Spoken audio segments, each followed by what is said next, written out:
પડ્યા છે, પણ એ લેટ નથી પડ્યા. એટલે એકવાર ફરી આ વડીલ માટે જોરદાર તાળીઓ પાડીશું. અને હું આ આખા રાવણાવતી વિષ્ણુભાઈ આપણે ખૂબ એમનો આભાર માનીએ છીએ.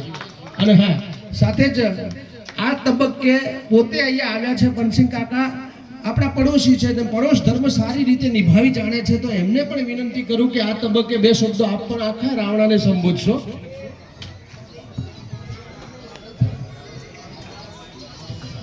છે એ વાત 100% સાચી છે. એ વાત સાથે હું સંપૂર્ણ સંમત છું. એટલે આપના સમાજમાંથી, આ ગામમાંથી ઘણા એવા યુવાનો છે કે જે સરકારી પોસ્ટ પર છે. આપણે સૌ એમના માર્ગદર્શન હેઠળ, ભાઈ શ્રી વિષ્ણુબા હોય, સોવનસિંહ હોય, એમના માર્ગદર્શન હેઠળ કે જે સારસ્વતો છે, આ ગામના પનોતા પુત્ર છે, અને આ પનસિંહ કાકા જેવા વ્યક્તિઓ તમારી અડોશ પડોશમાં બેઠા છે. નાના મોટા ટોપા પણ આપણા એમના થકી થશે. અને તમને માર્ગદર્શિત કરવા વાળા તમારા ગામના જ પનોતા પુત્ર છે, આપણા જ સારસ્વતો છે. એટલે આપણે સૌ એમના માર્ગદર્શન હેઠળ થોડીક ચિંતા, થોડુંક મનન આપણા બાળકો માટે કરીએ. આજના તબક્કે મને આનંદ એ વાતનો થાય છે કે આ જે સન્માન સમારોહ આ રાવણાની સાથે, આપણી વર્ષોથી ચાલતી આવતી પરંપરા એક છે કે રાવણું કરીએ અને બધા આ નિમિત્તે ભેગા મળીએ.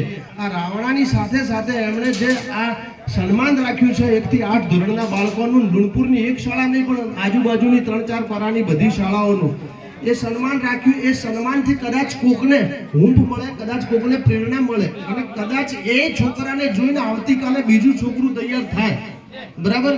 અને કદાચ ઇતિહાસ લુણપુરના લખાય તો એમાં આ નાનકડો કાર્યક્રમ પણ નિમિત્ત તરીકે એ સમય યાદ રખાય. બરાબર. એટલા માટે જેણે જહેમત ઉઠાવી છે, સરપંચ સાથે મળીને આ યુવાનોએ જે મહેનત કરી છે, એમને પણ આપણે દાદ આપીએ. તમને બધાને મને કહેતા આનંદ થાય છે કે એક નાનકડી વર્ષો પહેલા દુલા ભાયા કાગની એક કવિતા અમે ભણતા હતા, સોવનસિંહ આપણે ભણતા હતા. વડલો કહે છે વંદરાયું સળગી, એક કવિતા આવતી હતી, વડલો કહે છે વંદરાયું સળગી. બરાબર. હવે એ કવિતાના અનુસંધાને એક કવિ એવું બોલ્યા હતા કે જ્યારે એ વડલો સળગ્યો ને ત્યારે બધા પશુ પંખી દોડધામ કરતા હતા. કોઈ આમ દોડતું હતું, કોઈ આમ દોડતું હતું પાણી માટે. એક નાનકડી ચકલી કાકા, એક નાનકડી ચકલી ચાંચમાં પાણીના 2 ટીમ્પા લઈને આમ તેમ દોડતી હતી, વડલા ઉપર નાખતી હતી, કારણ કે વડલો સળગતો હતો. નાનકડી ચકલી ટીમ્પા નાખતી હતી. એટલે કોઈક મોટા પશુએ કીધું છે, પ્રાણીએ કીધું, એટલે ચકલી ભાઈ તમે શું આમ મંડ્યા છો, એમ આ પાણીનું ટીપું લઈને આમથી આમ દોડો છો. એટલે નવાઈ લાગી, મોટા પશુ નવાઈ લાગે, આટલી ચકલી એક ટીમ્પું કેમ નાખે છે. અને એ સમયે ચકલીનો જવાબ હતો કે દોસ્તો, મારું કામ માત્ર એટલું જ છે કે આ વડલો સળગે છે ને, એ વડલાને જે દિવસે વડલાનો ઇતિહાસ લખાશે એ દાડે અમને પણ યાદ કરવામાં આવશે. અમને પણ નિમિત્ત તરીકે લોકો યાદ કરશે કે આ ચકલીબાઈ પણ એક ટેપું લઈ, એક નાનકડું ટીપું લઈને આ ચકલીબાઈ પણ ઠારવામાં હતા. બરાબર. ભલે હું ડોલ રેડો ગમે તે રેડો, પણ એક નાનકડી ચકલીનું એક ટીપું. એમ અહીંયા આ કાર્ય માટે આ યુવાનો, આ શિક્ષકો છે જ, પરંતુ તમે બધા સાથે રહો, એક ટીપું આહુતિ આપો, બાળકોને તૈયાર કરો. બસ આપણું કામ આ છે.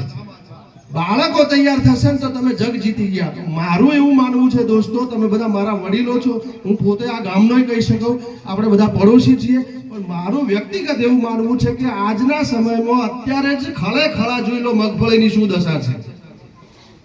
બરાબર. મારું એવું માનવું છે કે એક પરિવારમાં એક બાળક જો નોકરીએ લાગશે ને તો એ 10-25 વીઘા જમીનને સાઈડમાં મૂકી દે એટલું કમાશે. એક પરિવારમાં જો એક બાળક નોકરીએ લાગી ગયું ને તો એ પેઢી આખી તરી જવાની છે. ફાઇનલ જ છે. અને પછી એને કહેવું નહીં પડે. એટલે મેક્સિમમ જો ચિંતા કરવાની હોય, મનન કરવાનું હોય, ચિંતન કરવાનું, તો બાળકો માટે તમે કરો ચિંતા. થોડોક સમય તમે આપો એ બાળકોને. 1 થી 8 માં ભણતા બાળકો પાયો કહેવાય, પાયાની ઈંટ કહેવાય. જો એ મજબૂત હશે તો ચોક્કસ આગળ જતા ભવિષ્ય ઉજ્જવળ બનવાનું જ છે. એટલે તમે બધા મારા વડીલો છો, ખૂબ સમજુ છો. અને આ ગામ એની ગરિમા, એની ખુમારી, એની ખમીરી માટે કાયમ વખાણાતું ગામ છે. ખાલી હું ખુશામત કરતો નથી, પરંતુ આ ગામ માટે, આ ગામ નકળંગ દાદાની ભૂમિકા છે. અહીંયા દાદા નકળંગ બેઠા છે, અને આ ગામ હંમેશા સારા કામ માટે, ખુમારી ખમીરી માટે આગળ આવે જ છે. તો પછી જ્ઞાનની બાબતમાં કેમ આપણે પાછા રહીએ? થોડુંક ચિંતા ત્યાં કરવાની જરૂર છે. તમે નવા વર્ષે ભાઈ શ્રી સરપંચે ખૂબ સરસ મજાનું રાવણું કર્યું છે, બધાને બોલાયા છે, સાથે સાથે આ વાતો શિક્ષણને લગતી જોડી લીધી છે, એટલે ખૂબ આનંદ થાય છે. એટલે તમે થોડુંક ત્યાં ચિંતા કરજો, બાળકો માટે થોડોક સમય આપજો. આપણે કાર્યક્રમ વિધિવત શરૂ ટૂંક સમયમાં જ કરીએ છીએ. ત્યાં સુધી બધા આવે છે. હજુ થોડીક રાહ જોઈએ છે, અમારા બાળકો પણ આવવાના છે. પરંતુ હું તમને બધાને કહું છું, બધાને બોલાયા છે, બધા સરસ મજાનો આ રાવણામાં સહભાગી થજો. ખૂબ પોઝિટિવ હકારાત્મક રહી અને આપણે આ રાવણાને સરસ મજાની આ જૂની પરંપરા સાથે શિક્ષણને સાંકળી લઈએ. કરું નારાયણ રામ સાહેબ અહીંયા આવશો. નારાયણ કાકા આપ અહીંયા આવશો. બાબુ કાકા સાહેબ આપ અહીંયા આવશો. બંને સંતો અહીંયા આવશો. તમે બે અહીંયા આવશો. અને હું જે દીકરીનું નામ બોલ્યો, દીકરી અહીંયા સરસ મજાના ડાયસ ઉપર, મંચ ઉપર નાનકડી ઢીંગલી અહીંયા આવીને આપણી વચ્ચે ઊભી છે.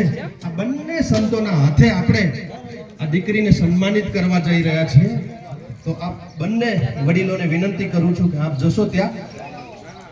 હા, ત્યાં જશો. હા, અને આપના હાથે વિષ્ણુબા બંને વડીલોના હાથે આપણે દીકરીને સન્માનિત કરીશું. આ સન્માનની શરૂઆત બે સંતોથી થઈ રહી છે. એટલા માટે સંતોની વાત નીકળે એટલે ભક્તિની વાત નીકળે એટલે યાદ કરીએ નકળંગ દાદાને. બધાને હું વિનંતી કરું, બોલો નકળંગ દાદા કી જય. ખૂબ જ સરસ.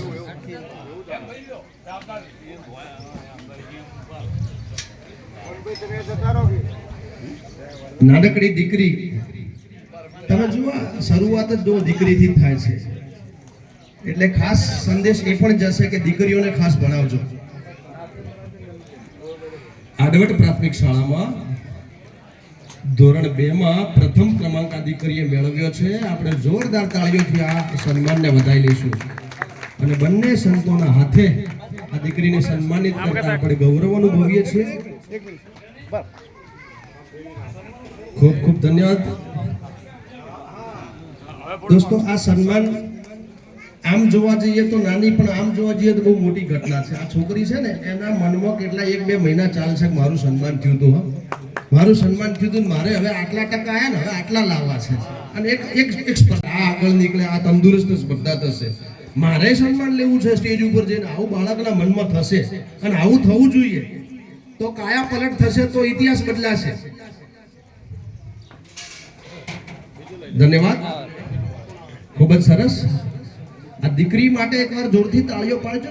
આપણે બધા બેઠા છીએ, તાળી તો હાવ મફતમાં પડે. બરાબર છે. અને તમને કહી દઉં, તાળી પાડવાથી સ્વાસ્થ્ય સારું રહે. પાછું તું ત્યારે ખબર પડે કે આ એક છપ્પન છે. બરાબર. આ પ્રાર્થનામાં બોલતું હોય ત્યારે એવું લાગે કે આ બાળક છે ને આવતીકાલનું ભવિષ્ય છે. એટલે આ ત્રણેય મિત્રોના હસ્તે આપણે સૌ દર્શનના દર્શન કરી રહ્યા છે. દર્શનના દર્શન એટલે થયા છે કે એણે જ્ઞાનની ઉપાસના કરી છે અને ઉપાસક જ એનું સન્માન કરી રહ્યો છે. એટલે જોરદાર તાળીઓથી આ સન્માનને વધારીશું. પ્રથમ ક્રમાંકે ધોરણ 1 એણે પ્રાપ્ત કરેલ છે.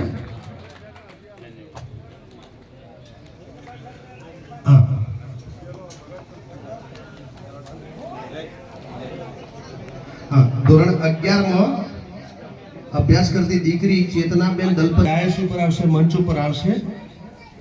અહીંયા હાજર હોય તો, કદાચ બહાર જવાનું હોય તો, એને ઉતાવળ હોય તો આપણે એનું સન્માન લઈ લઈએ છીએ. દીકરીને વિનંતી કરું છું. ચેતનાબેન છે અહીંયા? હા. ચેતનાબેનના સન્માન માટે આપણા ગામના વડીલ ચંદુજી ગગાજી, ચંદુ કાકા અહીંયા ઉપસ્થિત છે. તો એમને આ નાનકડો દીકરો રાહ જોઈને બેઠો છે કે મારું સન્માન, એને ટકા લાવીને તમારે સન્માનિત કરવાના છે. તો હવે આમાં વાર ના હોય, જબરજસ્ત તાળીઓથી વધાવી લો. પહેલા બીજું મારું છું, માણેકપુરાથી જે પણ ઉપસ્થિત છે બધાને આવકારું છું. બરાબર. આપણું જ ગામ છે લુણપુર ને માણેકપુરા, એક સિક્કાની બે બાજુ સમાન છે. બરાબર છે. આ તો નામ પડી ગયા પરાના, બાકી મૂળ તો આ ગામ જ લુણપુર હતું. બરાબર છે. આ આપણો ઇતિહાસ જ અહીંથી છે. એટલે ફરીથી હું તમને આવકારું છું માણેકપુરાથી આવેલા મહેમાનોને. સાથે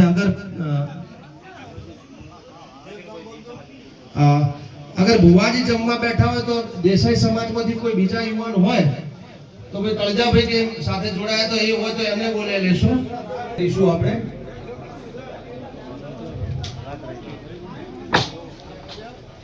ધન્યવાદ. ભાઈ શ્રી દલપતસિંહ, આપ ફોટા લેજો. અને દલપતસિંહ ને હું વિનંતી કરું છું કે આ કવરેજ પણ આપજો. આ બાળકો માટે ખાસ વિનંતી કરું. હંમેશા આપ આપો જ છો. આપણે શાળાના ઘણા બધા કાર્યક્રમોને ન્યૂઝપેપરમાં પ્રકાશિત કર્યા છે. બરાબર. એટલે આપનો પણ આભારી છું. ધન્યવાદ. કરણસિંહ નકળંગ મંદિરના ઉપાસક જોડાશે. મેં 3 નામ બોલ્યા. નાનકડા દર્શન ને બોલો નકળંગ ભગવાન કી જય. આજે સંવત 2082 ના નવા વર્ષના આપણા લોકપ્રિય અને લોણપુર ગામના પ્રથમ નંબરના નાગરિક એવા સરપંચ શ્રી કનકસિંહ ના ફાર્મ હાઉસે આપણે સર્વને બોલાવી આપણને અરસપરસ દર્શન કરાયા. એ બદલ એમનો ખૂબ ખૂબ આભાર. એમને અને નવા જે બાળકોને જે 1 થી 3 નંબરમાં દરેક ધોરણમાં લાયા એમનું સન્માન કરવાનું, એમને પણ એ બદલ આ સારા વિચારો આ બેસતા વર્ષના દિવસે કર્યા એ બદલ હું સરપંચનો ખૂબ ખૂબ આભાર અભિનંદન આપું છું. આ તમે કે આપણા સંતો મંતો ગામના આગેવાનો યુવાન મિત્રો બહોળી સંખ્યામાં વધાર્યા. આપણું નવું વર્ષ સુખદાયી ફળદાયી યશસ્વી નિરોગી રહે.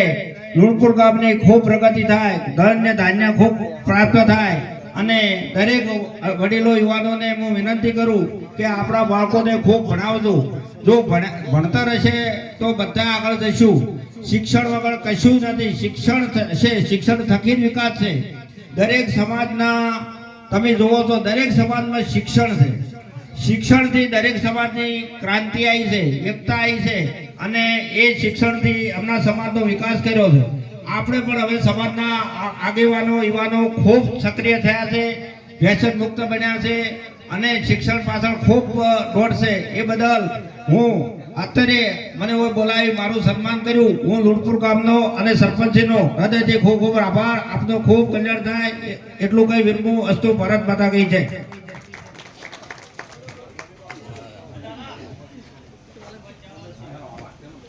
આનું ગૌરવ છે અને સાથે જ વડીલ આપણા પનસિંહ કાકા સાથે જોડાય છે. એના હાથે સરસ મજાનું એને મેડલ અર્પણ થવા જઈ રહ્યું છે, સરસ મજાનું મોમેન્ટો અર્પણ થવા જઈ રહ્યું. આપણે સૌ તાળીઓના ગડગડાટથી આ સન્માનને વધાવી લઈશું.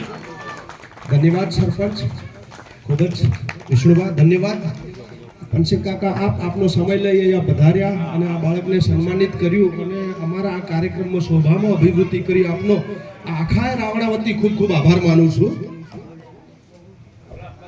હા, સાથે જ સરપંચ શ્રી પનસિંહ કાકાને સત્કારે છે, સન્માને છે અને સરસ મજાનો આવકાર આપે છે ફૂલહારથી.